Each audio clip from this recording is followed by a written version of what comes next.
design here, and Chris and Katy. So they're going to introduce themselves, and yeah, we'll get going. So it will be run for half an hour.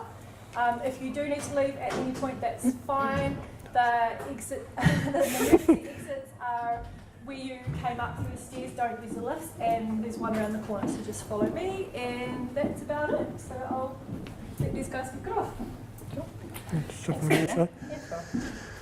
Hi everyone, I'm Katy and this is Chris. So we're from a local marketing company called Level.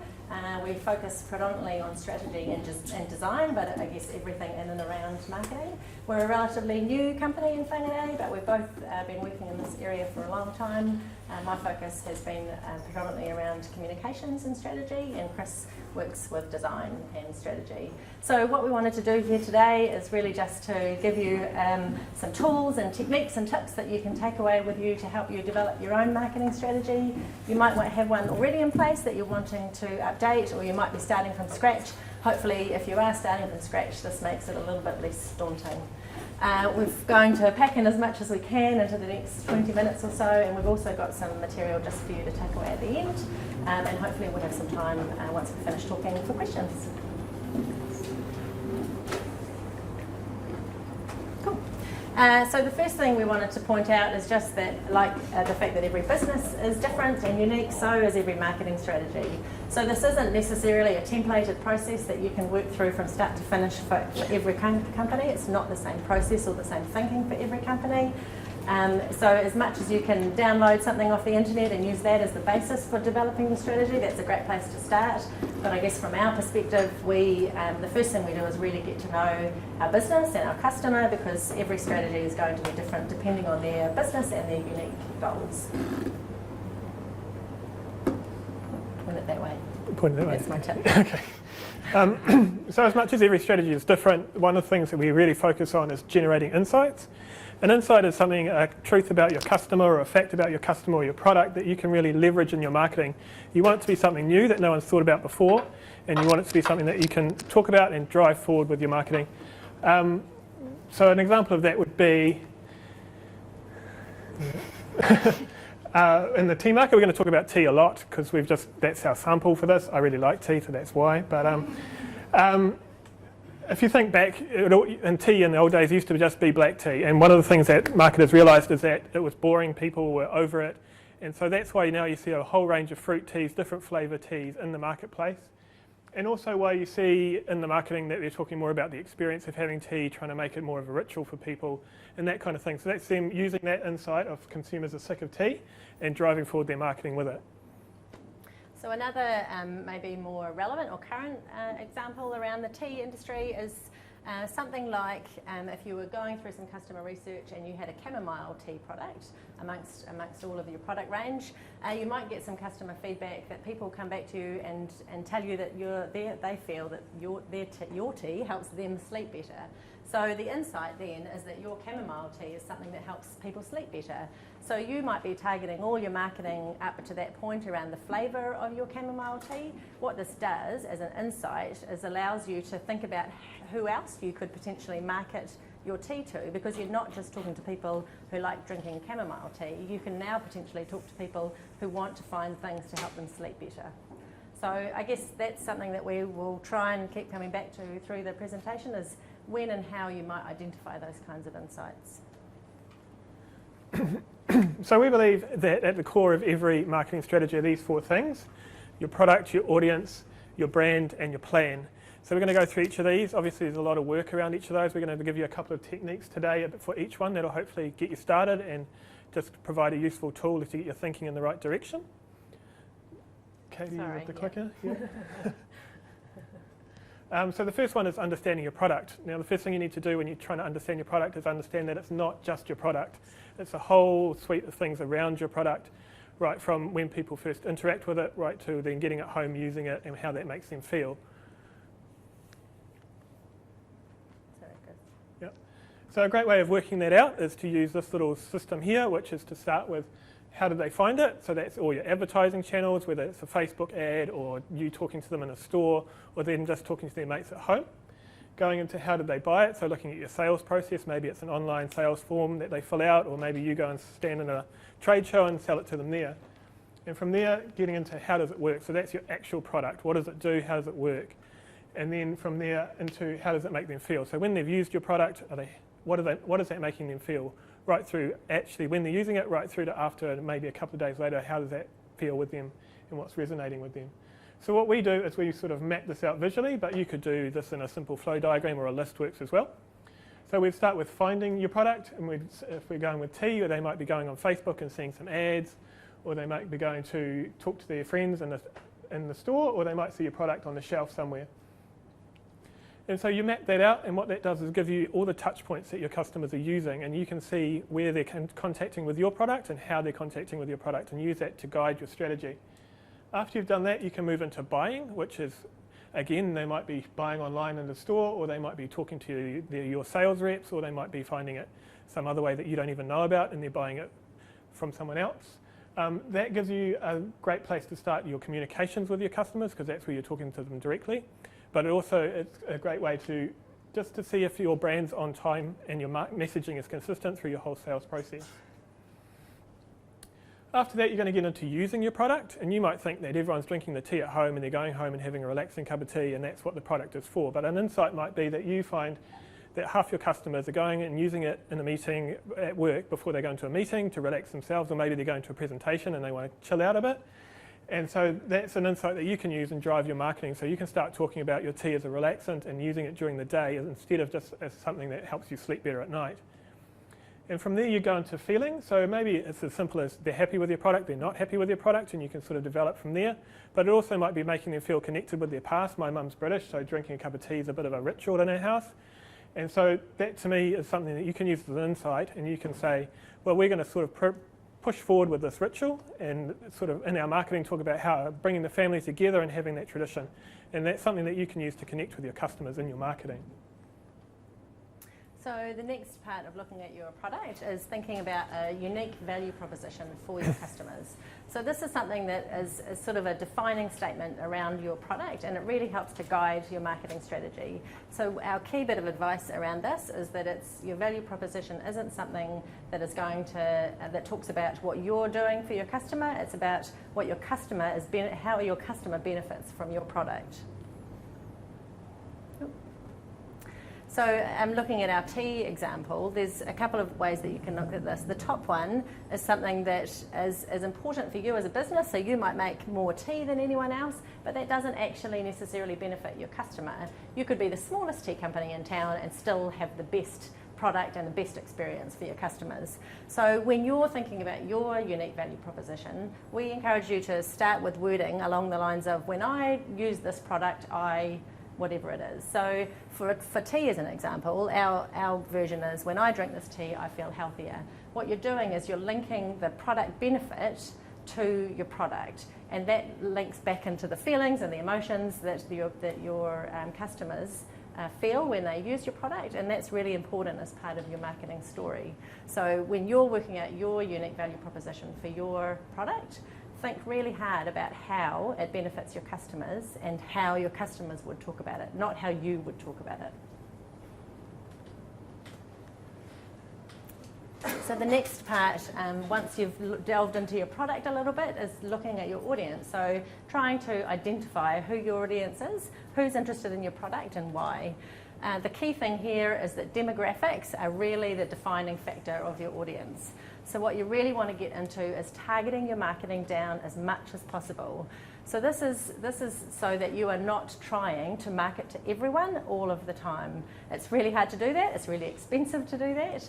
So we encourage you to, when you're thinking about who your audience is, delve down as much as you possibly can. You could have several different target markets, but you really want to get an understanding of exactly who those people are, what's important to them, how old they are, but also what personal beliefs they might have. So as an example, looking at our tea, we might, through market research, know that most of our tea drinking customers are women aged 25 to 40, and that's awesome. But if you're trying to market to that group, it's huge, right? So how can we narrow it down even further?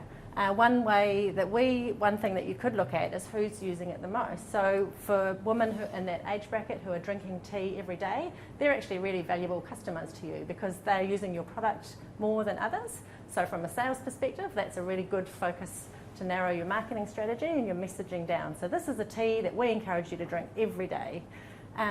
If you've got women in that age bracket, you might also realise that your product is a little bit more expensive than some of the others on the market. So another way you can narrow that target market down is to focus on people with higher income, because they're more likely to have that disposable cash to spend a little bit more on their tea in the supermarket. And then if you want to narrow it down even further, you might just focus on women in that age bracket who are into buying organic.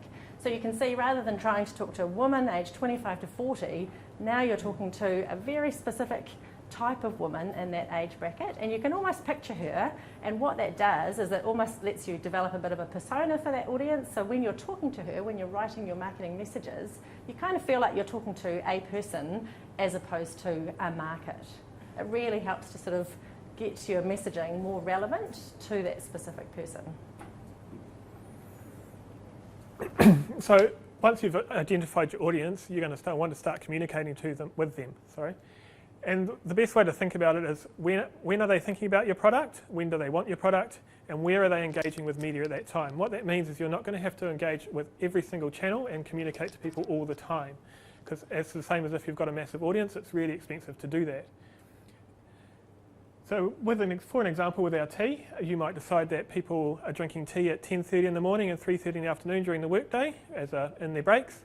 So what you could do is push out Facebook advertising just before that or just prior to that time, so that they can link your tea to their break time and start to make that connection.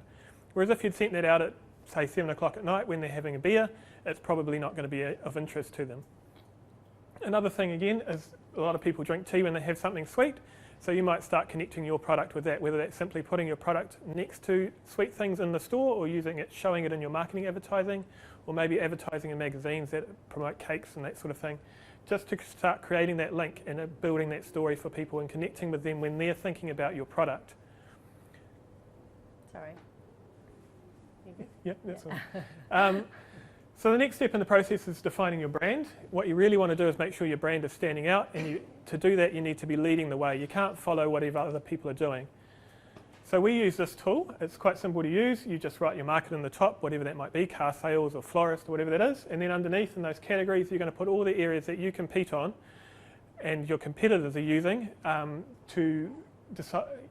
So they might be things like sales speed and speed of service, or your quality of your product, or the price of your product.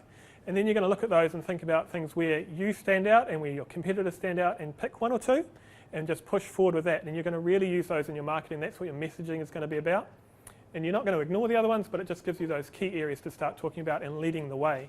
So if you think about our example of tea again, you might have things like taste in there, the health benefits, or the fact that it's organic. And these are your competitors as well, so you need to do a bit of research into your competitors at this stage. There'll probably be more than 6 categories. And you might think, when you're sitting here going, well, we're not the only organic thing in the market and we can't really build on that, so we're going to leave that out. We know a couple of our competitors have a bigger range of flavours, so we'll leave that out. And we know we're not the cheapest, so we're going to get down to these last 3. Taste's a bit hard to define, so we're going to go with product experience and health benefits. And what that might look like in an ad is you'll say, New Zealand's healthiest tea, and then you'll have a lovely picture of your packaging and your product and showing that whole experience. And you can build on those things. You'll promote your product further around the house and develop it further so it's got more health benefits potentially, or look at your packaging and your branding to really build on that experience. And so then you're just going to lead the way in those categories. You're not ignoring the other ones, but you're just ahead in the market and you're not following your competition. And it's just a great way to connect with your customers and talk to. And again, you can start to build back into your audience and connect with people who those things are relevant to.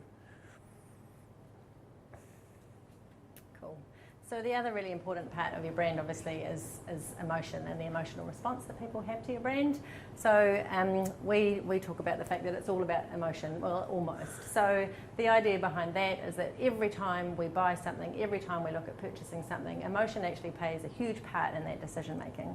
So whether it's subconscious or conscious, we can weigh up price, we can weigh up quality, all of those things, but actually it might be something as simple as the conversation that we have with the sales rep who is trying to sell us that product. And if we relate better to one than the other, and some of those other category items like price, and quality are comparable, then we're going to go with the one with the salesperson who smiled at us nicely and asked about how our day had been. And that's all comes back to emotion. So if you look at it from a product perspective, we really encourage you to think about, when you're developing your marketing strategy and your marketing messaging, to think about how you can integrate some of that sense of emotion into your messages and into your imagery that you use as part of your marketing. So when you think about tea, like Chris said, him and his mum, it's a ritual. It's something that they've always done. It's something their grandparents did for years and years and years. So that's actually something that invokes a bit of an emotional response, because it makes you think of your grandma, and most people have pretty happy thoughts when they think about their grandma. So that's something that you could actually build into your marketing messaging. If you're talking about tea, it could be, you could start to share that story and through images of someone sitting there with their grandma having a cup of tea, and those kinds of things. It might just be an image or a couple of words as part of your marketing messaging, but what it will really do is invoke that emotion, whether it's subconscious or conscious, that might actually trigger someone to buy your product. So some of the other things that you might get out of emotionally having a cup of tea are something like giving yourself a treat. So especially for mums, it's something that you do. If you're lucky, you get to drink it when it's still warm, and maybe that's actually part of your messaging, because that's something that other mums will relate to. You know, that ability to just sit down for 5 minutes, ignore the piles of washing, and just put your feet up with your cup of tea. It's something that evokes emotion. So as much as you can, and as long as it's a sort of a realistic language, we encourage you to think about how you could use some of that emotion in your strategy through things like your messaging and your imagery. This is me. Yeah. So our final step is just to think about, so we've gone through product, we've gone through audience, we've gone through brand. At the end of the day, at some point, you've got to bring all of this together into a bit of a plan. It's all well and good having a strategy, but if you don't have something actionable and measurable at the end of it, it's just going to be something that gets filed away. So we really encourage you to take that final step and actually make the plan. And sometimes it starts as scribbles on a bit of paper, but this will be the thing that makes the difference as to whether you turn your strategy into something that's going to make a difference to your business. So the first thing as part of thinking about that plan is to actually go back to almost to the beginning and set some goals and objectives around that. So every business is going to be different. If you're a startup versus someone who's been in business 30 or 40 years, you're going to have completely different goals and objectives around your marketing. But it is really important to know what you're trying to achieve, and you want to make sure that those goals and objectives are tangible and that they're measurable, because otherwise it's just talk. So as a few examples of the kinds of goals and objectives we'd encourage you to go for versus the ones we wouldn't, something like having a goal, something like to launch our new product as a marketing goal. It's not, you can tick that box from a business perspective, and that's fantastic, but that doesn't actually give you any tangible or measurable outcomes from a marketing perspective. If you look at how you can make that more measurable, you could translate that into an objective that said something like to launch to market and capture 10% of the market in the first 6 months. So if you're going to launch to market, you've probably got a pretty good idea of who's already out there and who the big players are. You might not have their exact sales data, but you can get a fair idea. And what this will do is it will help you set a goal. So you're actually, every time you spend money or you invest in your marketing, you know where you're trying to get to and the value that will bring your business. So the last step in that, making that plan, is to sort of get it out on paper. And what we recommend is keeping it visual and easy to share. A, for yourself, and B, so if you've got people helping you with your marketing, whether it's a design company or your staff, they can see it too and make the decisions for you and help you with it. So we use a Gantt chart. Some people sound a Gantt chart nerd, but we won't get into that. So this, hopefully everyone knows what a Gantt chart is. If not, it's just laying it out like this with time across the top and then in the activities relating to that. What this does is, it makes it really visual, and you can see when things are coming up, and it also allows you to see how things are going to interact. So if you know your trade show's coming up, you can start running promos for your trade shows 2 weeks before, rather than getting to the trade show and then panicking because no one knows it's on. It's also great if people come knocking on your door to sales reps for the NZME or the newspaper, and then you can say, well, actually, we're not doing anything this week. you need to come back when we've got a campaign planned and you've got everything laid out for the year, so you know it's going to happen. You're looking at me like you want to say something else. But it doesn't really matter how you lay this out. It's just getting it down on paper, making sure you've got it written down in a plan so you can see. And it's good to do a 12-month period so that you know you're going to be communicating the whole way through the year, and you can see what you're going to be talking about at different times. If you've got seasons within your industry, it's good to make sure your campaigns run into those as well. Or if you know there's going to be highs and lows within that, you can sort of benefit yourself by having promotions based around those. So keep it on paper, get it out to people, make sure they all know what's going on, and hopefully that'll be a great marketing strategy. Yeah. Good? Cool. Hopefully that was short and sweet. So really, we only had a short amount of time to get across as many, I guess, different tips and techniques as we could. These are all things that we think are easy and tangible to start sinking your teeth into now, to make a start if you haven't already.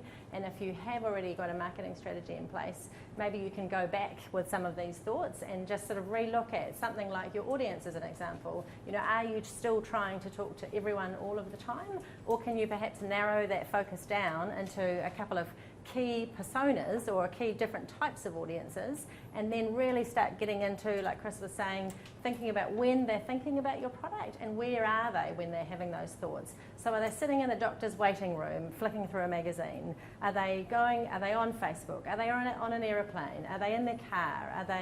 So just really trying to get into the heads of your customers, and once you've got some insights into that, think about the kinds of things that you could be talking to them. If you were sitting there with them, what would the conversation be?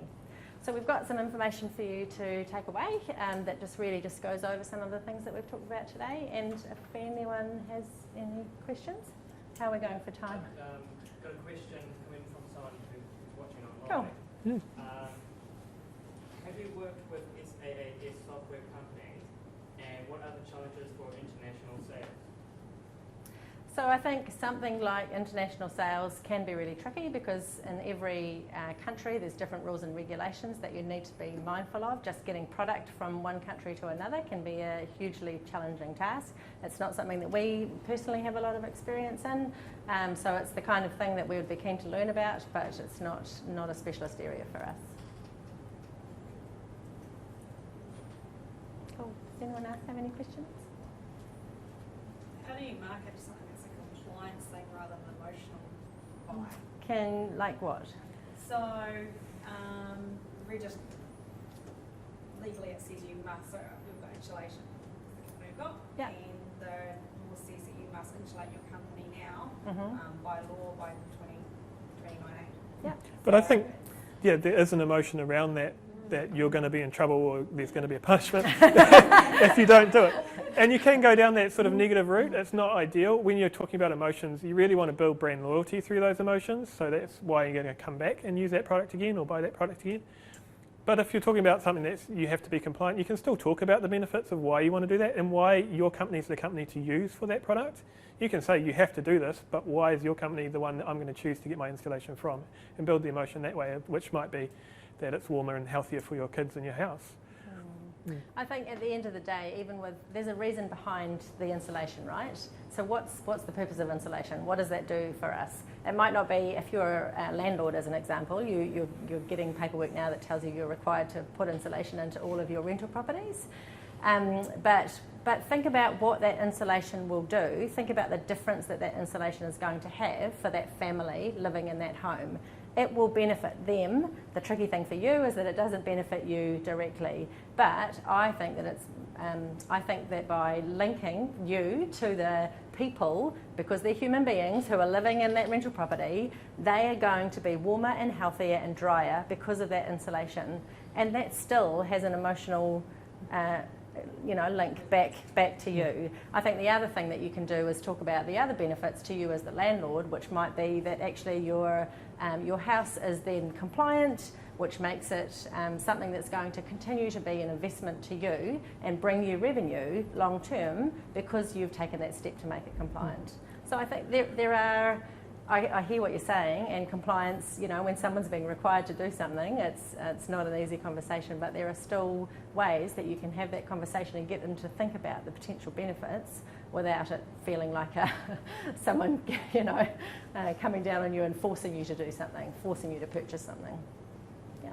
So, again, going back to you're forced to put insulation in, then you get to make a choice about the kind of insulation you put in. So maybe then you appeal to people who are environmentally friendly and want to support a clean, healthy planet, and you encourage them to purchase green insulation. Yeah. If, like, for businesses or startups who have like almost zero budget, what are the That's why we did this. where are the best places? Like, where would you put your cash that you do have, and where would you cut corners? Yeah. Like, what can you do? Yeah. What's the best? So, the first thing you want to do is do as much of it yourself, because it's not always, rocket science.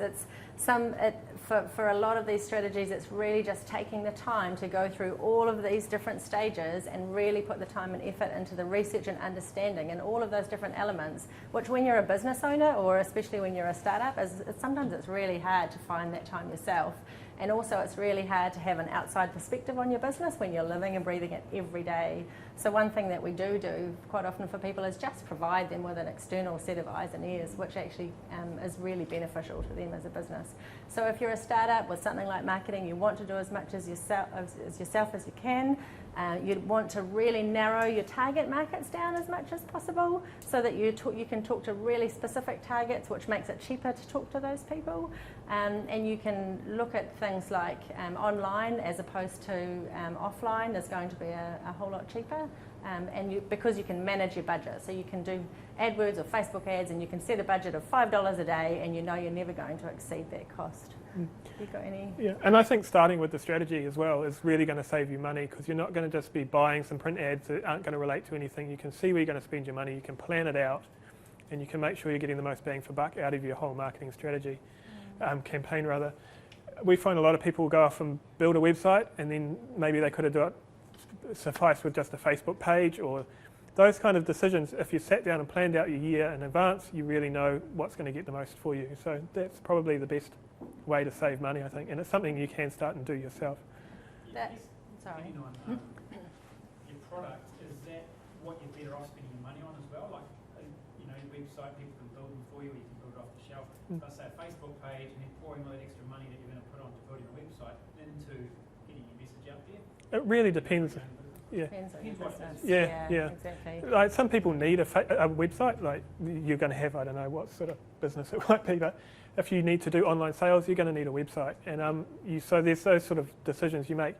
If you sit down and do the strategy and you feel you're going to just go and talk to people, and all you need is that Facebook page to drive a little bit of promotion and connect with people, then yeah, sure, don't put some money into there. It really depends on the business. Do you? And I think that's right. If you sit down, if you take the time to work through those steps and plan out your strategy, even if your wish list looks like $100,000 worth of marketing, it's just about setting your goals and objectives and then finding out how you can work towards them within your budget. So that, like Chris said, you might decide that you're a new business, so therefore you need a website. But actually that's something that could come 3 months down the track, and that allows you 3 months to really think about exactly what you want that website to look like and what you want it to be, so that you're not going to invest all of that money and then feel like you need to sort of do it again in 3 months. So having that plan, being clear, might be that what you want to spend your money on is a couple of sales reps with lots of business cards, and that could be the most valuable way to get your message out to your key audience, depending on where that audience happens to be. Yeah.